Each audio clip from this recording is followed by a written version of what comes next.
欢迎来到星光说故事。小朋友、大朋友，请坐到一个舒服的地方，或闭上眼睛。我们要开始说故事咯。今天要说的故事是想当好孩子的小男孩。很久很久以前，在一个安静的小村子里，住着一个喜欢思考的小男孩。小男孩常常在想一个问题，因为他很想知道自己到底能不能成为一个很好很好的人。有时候走路的时候想，有时候吃点心的时候想，晚上躺在床上的时候也会想。他每天都在想，要怎么样才可以成为一个真正的好男孩呢？小男孩觉得这是一件很重要的事情，于是有一天，他决定去问很多很多人。他先去问村里最聪明的老师。小男孩说：“老师，请问你要怎么样才可以成为一个好男孩？”老师想了想，说：“好男孩要成绩很好，很聪明，什么都做得很好。”小男孩点点头。可是他走在回家的路上时，心里却觉得有点怪怪的。只有聪明，就算是好男孩吗？他不是很确定。隔天，小男孩又去问村里最有钱的商人：“请问你要怎么样才可以成为一个好男孩？”商人笑着说：“好男孩要努力工作，赚很多很多钱。”小男孩又点点头。可是走回家的时候，他还是觉得不太对。如果一个人很有钱，可是对别人不好，那算好男孩吗？他还是没有找到答案。后来，小男孩又问了很多很多人。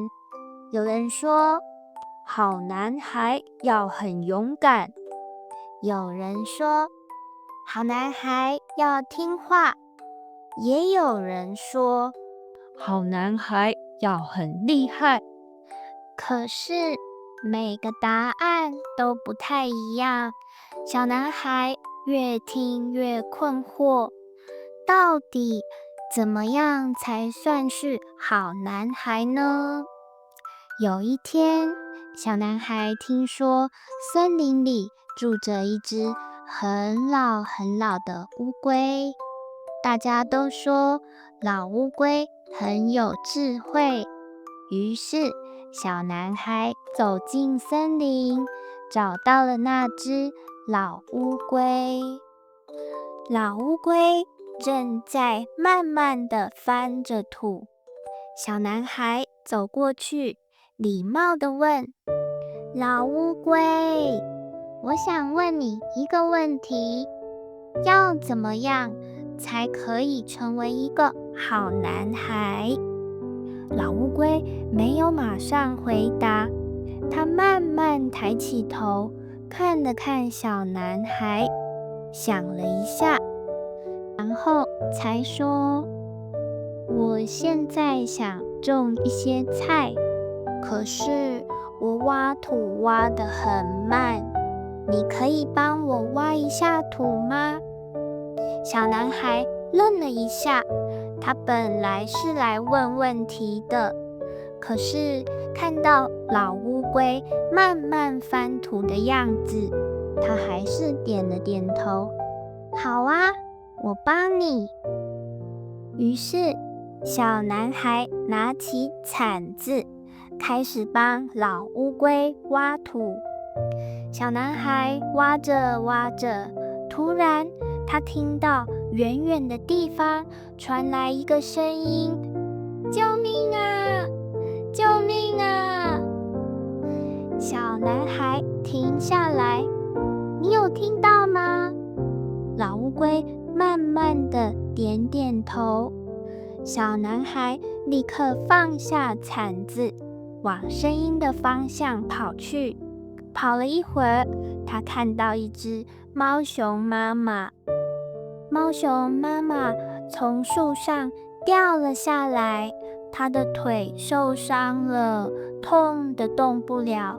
小男孩赶紧跑过去：“你还好吗？”“我的腿好像断了。”小男孩想了想，立刻去找树枝和布条，帮猫熊把腿固定起来。过了一会儿，猫熊妈妈终于没那么痛了。她很感激地说：“谢谢你。可是我的宝宝还在竹林里，他们还很小，我现在没办法去找他们。你可以帮我把我的宝宝带过来吗？”小男孩点点头说：“没问题。”于是他跑进竹林，竹林里到处都是高高的竹子。找了一会儿，他终于看到2只小小的猫熊宝宝，它们正在竹子旁边滚来滚去。你们的妈妈在找你们。小男孩轻轻把2只小猫熊抱起来，然后慢慢的把它们带回去。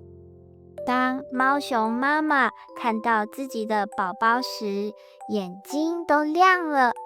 她轻轻抱住2只小猫熊，跟小男孩说：“谢谢你。”小男孩看着猫熊妈妈的腿，他想了想，如果你的腿一直这样，你就很难走路了。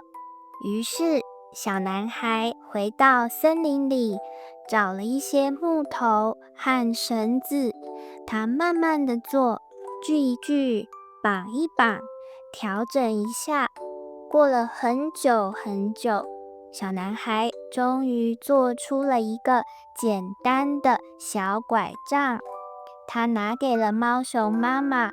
猫熊妈妈试着站起来，他慢慢的走了一步，又走了一步，虽然还是有点慢，但是已经可以走路了。猫熊妈妈高兴地说：“真是太谢谢你了。”小男孩笑了：“没关系。”天色慢慢变暗了，小男孩这才想起来：“啊，我本来是要问问题的。”于是他赶紧回到老乌龟那里。老乌龟还在那片土旁边。小男孩走过去，他说：“老乌龟，我还没有得到答案，请问你要怎么样才可以成为一个好男孩？”这一次，老乌龟终于开口了。他看着小男孩，慢慢地说：“其实你早就已经是了。”小男孩吓了一跳：“什么？我吗？可是我还不知道答案啊！”老乌龟笑了笑。老乌龟说：“当我请你帮忙挖土的时候，你选择留下来帮忙。果你没有留下来，你就不会听到猫熊在求救。当你听到求救声时，你立刻跑去帮忙，你救了猫熊妈妈，你帮它找回了宝宝，你还花了很多时间帮它做了一个拐杖。老乌龟慢慢地说，一个好男孩不是因为他知道很多答案，而是因为当别人需要帮忙的时候，他愿意停下来，愿意伸出手。你今天做的每一件事情，都是一个好男孩会做的事情。小男孩安静地站在那里，他从来没有想过，原来答案不在别人的话里，答案就在他做的事情里。亲爱的小朋友，有时候我们也会像那个小男孩一样，我们会想，我要怎么样才可以变成很好的人呢？可是其实很多时候，答案就在生活里。当你看到有人需要帮忙，当你愿意停下来，当你愿意关心别人，那一刻，你其实已经在做一个很好的人了。因为真正的好，不是说出来的，是一件一件事情做出来的。而那一天，小男孩其实早就做到了。如果喜欢今天的故事，别忘了订阅频道或分享。那我们下一集再见喽，拜拜。